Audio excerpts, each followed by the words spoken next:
Well, hello, ladies and gentlemen. Eddie Marcus here again. And for those of you who are giving a few moments of your time to listen to what I'm going to share with you, I want to say thank you. Thank you so very much. And I'm without doubt sure that the information should be worth its while. This message, I would want to call it Hail. And my subtopic would be We Know What God is Waiting On. God is waiting on the people to wake from this nightmare of deception, that this reality that we are living is the greatest. In truth, it is hell. Here, Satan and devil and all those that serve this evil, they're having a great time in hell. They can do, they can go, they can say, and they can pay.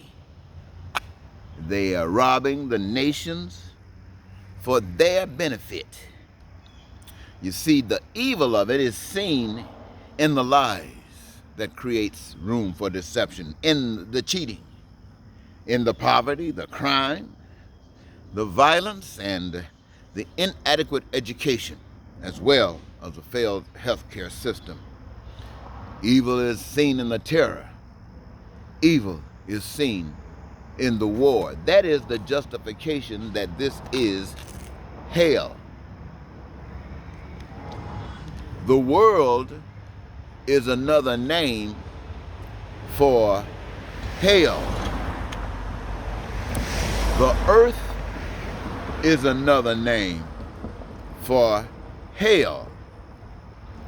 Success is the world's and the earth's 1%. Its failure is represented in the 99% of the others, and it represents hellishness. And I want you to know, ladies and gentlemen, that this deception has been solidified, but let's break it down. This is not about politics. It's not about conservatives or liberals. It's not about socialism. This is about right, and this is about wrong. This is about good, and this is about evil. This is about God, the Maker, and mankind expressing self, equaling hell. Now let me say in description, ladies and gentlemen, what I mean. I mean that the power that created the universe and everything is maintained in an order, created human beings, and they are maintained in an order as long as they follow that which allows for an order to be maintained. When it comes down to the social expression, it requires the same thing, order. And when we start looking for what kind of order should we operate in, we think about those things that are basically common amongst us all, that every last one of us need, every last one of us want, and every last one of us desire. It call it basic survival: food, clothing, shelter, education, healthcare, and any other things that we can imagine. Also, we're looking for those things that would give us peace and prosperity and freedom and joy and the fulfillment of our dreams.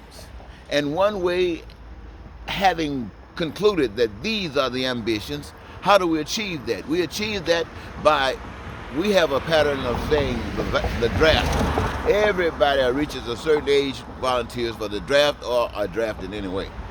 Everybody at a certain period in time qualified to work, to engage themselves in a career that is absolutely necessary in the creative process of all of these things that we as a people have determined are essential for the things that we just got through mentioning. So that makes us owners of all the things that are made by the hands of man, whether it has to do with transportation, whether it has to do with infrastructure, whether it has to do with going to space, anything that has to do with, we human beings own it. That means we can access it. We can take advantage of it when we need it, want it, or desire it. We have learned the process of creating for ourselves what we kept hoping someone else would do for us.